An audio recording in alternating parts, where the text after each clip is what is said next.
하나님께서는 살아계신 인격적 존재이시며 성경은 그분을 막연한 힘이나 보이지 않는 에너지처럼 묘사하지 않습니다. 예레미야 10장 10절에서는 하나님을 참 하나님이시며 살아계신 하나님이라고 선포하고 사도행전 14장 15절에서도 사람들이 헛된 것을 버리고 살아계신 하나님께 돌아와야 한다고 권면합니다. 또한 역대기야 16장 9절은 하나님의 눈이 온 땅을 두루 살피신다고 전하며 하나님께서 지성과 의지를 지니고 일하시는 인격적 주권자이심을 보여줍니다. 하나님께서는 사람이 어느 정도 이해할 수 있는 성품과 인간의 이성이나 감각으로는 온전히 파악하기 어려운 성품을 함께 지니고 계십니다. 하나님은 영이시며 창조주이시기에 인간이 단지 자신의 생각만으로 하나님을 이해하려 한다면 오히려 하나님을 알 수 없다고 여기거나 존재하지 않는다고 결론 짓는 경우도 생길 수 있습니다. 그러나 성경은 하나님만이 가지신 독특한 본래적 속성이 있다고 증언하며 그분이 영원하시고 변함이 없으시며 전능하시고 모든 곳에 계시며 모든 것을 아시는 분임을 밝힙니다. 하나님은 영원하신 분이십니다. 시편 90편 2절에서는 하나님께서 영원부터 영원까지 계신 분이심을 선포하고 창세기 1장 1절은 태초에 하나님께서 라고 기록함으로 하나님께 시작이 없으신 분임을 보여줍니다. 사람이 만든 우상은 언제나 처음 만들어진 순간이 있으므로 참 하나님일 수 없습니다. 일부 철학에서는 물질의 영원성을 주장하기도 하지만 성경은 오직 하나님만이 참되게 영원하신 분임을 일관되게 가르칩니다. 하나님은 변하지 않으시는 분이십니다. 말라기 3장 6절에서 나는 주라 변경하지 아니하노라 라고 하신 말씀은 하나님의 변함없는 성품을 분명히 보여주며 야고보서 1장 17절에서도 하나님께 회전하는 그림자가 없다 고 말합니다. 하나님께서 직접 확정하신 말씀과 약속은 결코 변하지 않으며 로마서 11장 29절은 하나님의 은사와 부르심에는 후회가 없다고 말씀합니다. 물론 하나님께서 상황에 따라 달라질 수 있도록 남겨두신 일들은 결과가 변하는 것처럼 보이기도 하지만 그분의 본래적 성품과 약속은 변함없이 견고합니다. 하나님은 전능하신 분이십니다.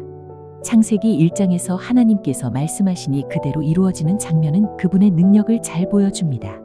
시편 33편 9절은 그가 말씀하시니 이루어졌고 명령하시니 확고히 섰도다 라고 기록하며 욥기 42장 2절에서 욥은 하나님께서 모든 것을 하실 수 있다고 고백합니다. 예레미야 32장 27절에서 하나님께서는 스스로 내게 어려운 일이 있겠느냐 라고 말씀하시며 하나님께 불가능한 것이 없음을 분명히 하십니다. 다만 하나님께서는 자신의 거룩하고 의로운 성품에 모순되는 일은 행하지 않으십니다. 하나님은 거짓을 말씀하지 않으시며 이미 약속하신 구원을 취소하지 않으시고 그리스도 안에서 의롭다 하신 자를 다시 정죄하지 않으십니다. 하나님께서 일하시는 모든 방식은 그분의 거룩과 의로움에 일치합니다. 하나님은 어느 한 공간에 묶여 계시지 않고 모든 곳에 함께 하시는 분이십니다. 고대 신학자들이 이를 광대하심이라고 표현한 것은 하나님께서 피조 세계 어디에도 제한받지 않으시는 분임을 강조하기 위함입니다. 하나님은 모든 것을 아시는 분이십니다. 그분의 지식은 완전하며 부족함이나 변화가 없고 지성과 의지를 지닌 인격체로서 모든 것을 완전하게 아시는 분이십니다. 하나님은 거룩하시며 의로우신 분이십니다. 그분은 사랑이시지만 사람에게 믿음을 억지로 강요하지 않으시며 자신의 성품에 어긋나는 방식으로 일하시지 않습니다. 또한 하나님께서 사람을 임의로 나누어 한쪽은 구원하시고 다른 쪽은 구원하지 않으신다는 생각은 성경이 보여주는 하나님의 성품과 조화를 이루지 않습니다. 하나님께서는 언제나 자신의 본래적 성품에 따라 의롭고 선하게 일하시며 그분이 주시는 구원은 강제가 아니라 은혜에서 흘러나오는 사랑의 역사입니다. 하나님의 무소부재하심은 하나님의 중요한 속성 가운데 하나로 고전 신학에서는 이를 하나님의 광대하심이라고 부르기도 합니다. 이것은 하나님께서 어느 한 장소에만 국한되어 계시는 분이 아니라 동시에 어디에나 계시는 분이라는 뜻입니다. 시편 139편 7절부터 10절까지에서 다윗은 내가 주의 영으로부터 벗어나 어디로 가며 주의 면전에서 벗어나 어디로 피하리이까? 라고 고백합니다. 하늘로 올라갈지라도 지옥의 자리를 마련한다 하여도 아침 해가 떠오르는 곳까지 바다 끝까지 갈지라도 하나님께서 그곳에서도 인도하시고 붙들어 주신다고 말합니다. 이처럼 하나님께서는 사람이 생각할 수 있는 그 어떤 장소에서도 벗어나 계시지 않으며 어디서든 그분의 임재와 다스리심이 미치지 않는 곳이 없습니다. 예수 그리스도께서는 마태복음 10장 29절과 30절에서 참새 한 마리가 땅에 떨어지는 것조차 하나님 아버지께서 아시지 못하고는 일어날 수 없다고 말씀하시고 사람의 머리카락까지도 다 세신 바 되었다고 말씀하셨습니다. 이것은 하나님께서 단지 우주적인 크기만 가지신 분이 아니라 지극히 작은 일과 세밀한 부분까지도 모두 아시는 분이시며 어디에도 계시고 무엇도 놓치지 않으시는 분이라는 사실을 보여줍니다. 사람이 아무리 멀리 도망가거나 아무도 보지 못한다고 생각되는 자리에서 무엇을 하더라도 하나님께서는 그곳에도 계시며 그 일을 아시고 보고 계십니다. 이와 연결되는 또 하나의 속성이 하나님의 전지하심입니다. 역대기야 16장 9절은 주의 눈이 온 땅을 두루 살피시어 자신을 향해 마음이 온전한 자들을 위하여 자신이 강함을 보이신다고 말씀합니다. 하나님께서는 세상의 모든 일을 아시며 어느 누구도 그분 앞에서 자신을 숨길 수 없습니다. 욥기 34장 22절은 죄악을 행하는 자들에게 암흑이나 사망의 그늘이 있어서 자신들을 숨길 수 있는 것이 아니라고 말합니다. 이사야 40장 28절에서는 하나님의 명철이 한없이 깊다고 고백하며 마태복음 12장 36절에서는 사람이 말하는 어떤 빈말이라도 심판날에 설명하게 될 것이라고 말씀합니다. 하나님께서는 사람의 말과 행동뿐만 아니라 마음과 생각 속에서 지나가는 것까지도 모두 아시며 무엇이 어디에서 어떻게 왜 일어나는지를 다 알고 계신 분이십니다. 사람이 하나님을 이해하는 데에는 한계가 있습니다. 하나님의 영원하심, 광대하심, 불변하심과 같은 속성은 유한한 존재인 인간의 이성으로는 온전히 이해하기 어렵습니다. 항상 계셨고 앞으로도 영원히 계실 분을 상상하는 일은 우리의 경험과 사고 범위를 넘어섭니다. 어떤 사람들은 이러한 한계 때문에 하나님을 부정하기도 하지만 그것은 이해하지 못한다고 해서 존재 자체를 부인하는 것과 같습니다.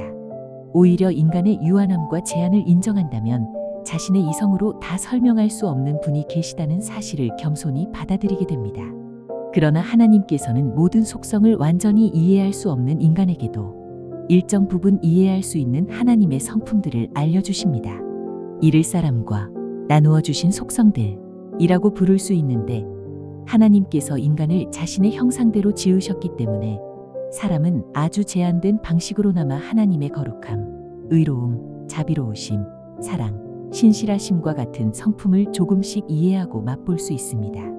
물론 사람 안에서 나타나는 이러한 성품은 불완전하고 왜곡되기도 하지만 그럼에도 하나님께서 어떤 분이신지를 비추어주는 작은 그림이 됩니다. 먼저 하나님은 거룩하신 분이십니다. 사람은 스스로 죄인이라는 사실을 인정할 수 있고 자신의 마음과 삶이 하나님과 동일한 수준에 이르지 못했다는 사실을 어느 정도 깨달을 수 있습니다. 하나님께서 민족들과 사람들을 다루시는 방식, 죄를 심판하시고 죄를 미워하시며 불의를 그냥 지나치지 않으시는 모습을 성경에서 살펴보면 하나님이 얼마나 거룩하신 분이신지 점점 더 분명해집니다. 성경은 내가 거룩하니 너희도 거룩하라. 베드로전서 1장 16절라고 말씀하며 출애굽기 34장 14절에서는 그 이름이 질투이신 주께서 질투하시는 하나님이심을 말씀합니다. 출애굽기 15장 11절은 하나님께서 거룩하심이 영화로우시며 찬양받을 만큼 두려우신 분이라고 고백하고 이사야 6장 3절에서는 거룩하시도다 거룩하시도다 거룩하시도다 만군의 주여 온 땅이 그의 영광으로 충만하도다 라는 찬양이 울려 퍼집니다. 하나님께서는 언제나 죄를 악으로 보시고 심판하시며 사람의 외모를 보지 않으시고 공의로 판단하시는 분이시기에 전쟁과 심판, 각종 재앙과 같은 것들에서도 죄에 대한 하나님의 진지한 경고를 읽을 수 있습니다. 사람이 이를 받아들이지 못하고 여러 상대주의적 설명으로 덮으려 할지라도 선과 악이 실제로 존재하며 도덕적 선과 악을 어느 정도 분별할 수 있다는 사실은 누구나 마음 깊은 곳에서 알고 있습니다. 하나님께서는 그 어떤 죄와도 타협하지 않으시는 거룩하신 분입니다. 하나님은 의로우신 분이시기도 합니다. 시편 116편 5절은 주께서 은혜로우시고 의로우시며 우리 하나님이 자비로우시다고 말합니다. 에스라 9장 15절은 주께서는 의로우시나 우리가 주 앞에 범죄하였기에 주 앞에 서지 못하겠다 고 고백합니다. 로마서에서도 하나님의 의는 중요한 주제로 다루어지며 로마서 10장 3절과 4절에서는 사람들이 하나님의 의를 알지 못하고 자기 의를 세우려 함으로 결국 하나님의 의에 복종하지 않는다고 말합니다. 그러나 그리스도께서는 믿는 모든 사람에게 의가 되시고자 율법의 끝이 되셨다고 선포합니다. 로마서 9장 14절은 하나님께 불의가 있느냐? 결코 그럴 수 없느니라 라고 단언하고 시편 145편 17절은 주께서는 그의 모든 길에서 의로우시다 고 말씀합니다. 사람의 눈에는 때로 의로운 이가 고난당하는 모습이 이해되지 않을 수 있고 욥기에서처럼 하나님께서 왜 의로운 사람에게 고통을 허락하시는지 질문이 생기기도 합니다. 그러나 성경은 결국 하나님께서 참되시고 사람은 거짓되다는 사실을 강조하며 로마서 3장 4절 하나님께서 행하시는 모든 길이 의롭고 거룩하심을 보여줍니다. 하나님은 자비로우신 분이십니다. 시편 103편 8절은 주께서 자비로우시고 은혜로우시며 노하기를 더디하시고 자비가 풍성하시다고 말합니다. 누구든 자신의 삶을 돌아보면 하나님께 자비를 구하거나 도우심을 요청했던 순간들을 떠올릴 수 있을 것입니다. 그때마다 하나님께서 여러 위험과 어려움 가운데서 건져주시고 보호해주신 경험은 하나님께서 자비로우시다는 증거입니다. 시편 86편 15절은 하나님께서 긍휼이 충만하시고 은혜로우시며 오래 참으시고 자비와 진리가 풍성하신 분이라고 말합니다. 민수기 14장 18절과 출애굽기 34장에서도 하나님께서 죄를 그대로 두지 않으시면서도 오래 참으시는 분으로 묘사됩니다. 예수님께서는 마태복음 5장 45절에서 하나님께서 해를 악인과 선인 위에 떠오르게 하시며 비를 의로운 자와 불의한 자 위에 내리신다고 하시므로 하나님의 자비가 믿는 자와 믿지 않는 자 모두에게 넓게 미치고 있음을 보여주십니다. 다만 이 자비가 영원히 자동으로 지속되는 것은 아니며 사람은 결국 하나님의 자비 아래에서 죽든지 아니면 하나님의 진노 아래에서 죽든지 둘 중 하나의 길을 걷게 됩니다. 요한복음 3장 36절은 믿지 않는 자에게 하나님의 진노가 머물러 있다고 말씀하고 로마서 9장 22절과 23절에서는 하나님께서 진노의 그릇을 오래 참으심으로 인내하시고 자비의 그릇들에게는 그의 영광의 풍성함을 알게 하신다고 설명합니다. 그러므로 하나님의 자비를 말할 때 동시에 죄에 대한 하나님의 진노도 잊지 말아야 합니다. 하나님은 질투하시는 하나님이시기도 합니다. 나훔 1장 2절은 주께서 질투하시며 보복하시는 하나님이심을 말합니다. 구원받지 못한 사람에게는 하나님의 질투가 이해되지 않을 수 있지만 성경은 하나님께서 자신의 백성과 사랑하는 자들을 향해 거룩한 질투를 가지신다고 가르칩니다. 하나님께서는 인간을 자신의 형상대로 지으셨기 때문에 사람 안에 있는 여러 성품은 매우 희미하지만 하나님의 성품을 닮은 자취입니다. 사람의 질투심은 죄로 인해 쉽게 왜곡되어 파괴적으로 나타날 수 있고 사탄이나 가인, 요셉의 형제들, 사울과 같은 경우에는 죄악된 질투로 심각한 결과를 낳았습니다. 그러나 바른 방향으로 사용되는 질투는 사랑과 책임에서 나오는 정당한 감정이 될 수 있습니다.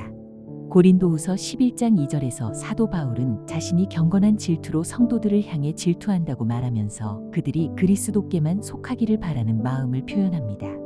야고보서 4장 5절에서 우리 안에 거하시는 영이 시기하기까지 사모하신다 는 구절은 하나님께서 자신에게 속한 자들을 귀하게 여기시고 그들을 향해 깊은 관심을 가지신다는 의미로 볼 수 있습니다. 마찬가지로 부모가 자녀의 삶과 선택에 대해 무관심하지 않고 자녀가 잘못된 방향으로 끌려갈 때 안타까워하고 바로잡으려 하는 것은 사랑에서 나오는 올바른 질투입니다.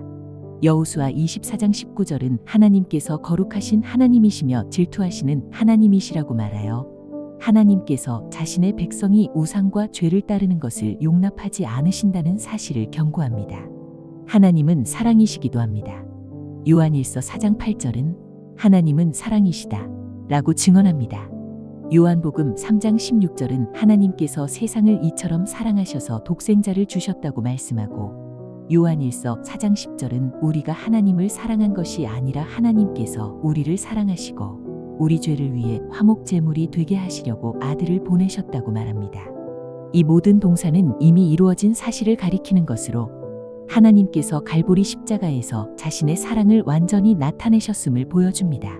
사랑은 하나님이 어떤 분이신지를 드러내는 중요한 성품이지만 사랑 자체가 하나님을 전부 설명하는 것은 아닙니다. 하나님께서는 동시에 거룩하시고 의로우시며 진노하시는 분이시기도 합니다. 요한복음 3장 16절과 더불어 신명기 32장 22절과 39절 그리고 지옥과 심판에 관한 예수님의 말씀들을 함께 볼 때 하나님의 사랑은 죄를 가볍게 여기거나 심판을 무시하는 사랑이 아님을 알게 됩니다. 하나님께서는 죄인을 사랑하시되 죄를 결코 무시하지 않으시며 그 사랑을 십자가에서 피 흘리심으로 나타내셨습니다. 로마서 9장 16절은 구원이 사람의 원하는 바나 달리는 바에 있지 않고 오직 자비를 베푸시는 하나님께 있다고 말합니다. 그러므로 하나님의 사랑과 자비를 참으로 알고자 한다면 갈보리 십자가에서 예수 그리스도의 피 흘리심을 바라보아야 합니다. 하나님은 신실하신 분이십니다. 신명기 7장 9절은 주께서 자신을 사랑하고 계명을 지키는 자들에게 언약과 자비를 일천대까지 지키시는 신실하신 하나님이라고 말씀합니다. 신명기 34장 4절에서는 하나님께서 아브라함과 이삭과 야곱에게 맹세하신 땅을 약속하신 대로 그들의 후손에게 주시겠다고 하신 장면이 나옵니다. 인간은 종종 약속을 지키지 못하고 흔들리지만 하나님께서는 신실하시며 시작하신 일을 끝까지 이루어 가십니다. 빌립보서 1장 6절은 우리 안에서 선한 일을 시작하신 분께서 예수 그리스도의 날까지 그 일을 이루실 것이라고 말합니다. 디모데후서 2장 13절은 우리가 믿지 아니할지라도 하나님께서는 항상 신실하시며 스스로를 부인하실 수 없다고 선언합니다. 이것은 참으로 큰 위로가 되는 말씀입니다. 참되게 예수 그리스도를 믿어 구원받은 사람은 자신의 마음이 흔들리는 순간이 있을지라도 하나님의 신실하심 때문에 하나님께서 그를 끝까지 붙들고 계신다는 사실을 바라볼 수 있습니다. 하나님께서는 자신이 약속하신 구원을 스스로 부인하지 않으시며 그리스도의 몸 안에 넣으신 자를 버리지 않으십니다. 마지막으로 성경은 하나님의 여러 성품을 더해 소개합니다. 하나님은 동정심이 많으신 분이시며 열왕기상 8장 23절은 하나님께서 마음을 다해 행하는 종들과 언약과 자비를 지키신다고 말합니다. 예레미야 10장 10절은 하나님을 참 하나님이시며 살아계신 하나님이여 영원한 왕이시라고 증언합니다. 로마서 1장 23절에서는 하나님을 썩지 아니하시는 분이라고 말하고 디모데전서 1장 17절은 하나님이 영원하신 왕이시며 썩지 아니하시고 보이지 아니하시고 홀로 지혜로우신 분이라고 찬양합니다. 시편 116편 5절은 하나님께서 은혜로우시고 의로우시며 자비로우시다고 말씀하고 시편 25편 8절은 주께서 선하시고 정직하시다고 고백합니다. 마태복음 5장 48절에서는 하늘에 계신 아버지께서 온전하신 것처럼 너희도 온전하라고 말씀하시며 하나님의 온전하심을 기준으로 삼도록 하십니다. 결론적으로 하나님과 같으신 분은 없습니다. 출애굽기 9장 14절은 하나님께서 자신의 재앙을 통해 온 땅에 나 같은 이가 없음을 알게 하겠다 고 말씀하시며 신명기 33장 26절은 여수론의 하나님과 같으신 분은 아무도 없다고 선포합니다. 하나님은 위대하신 하나님이시며 만왕의 왕이시고 만주의 주이시며 모든 이름 위에 뛰어나신 이름을 가지신 분이십니다. 그분은 창조주이시고 구속주이시며 구세주이십니다. 그러므로 우리는 그분을 사랑하고 경배하며 두려워하고 섬기며 그분께 순종해야 합니다. 잠언 9장 10절에서 말씀하듯이 주를 두려워하는 것이 지혜의 시작이기 때문입니다.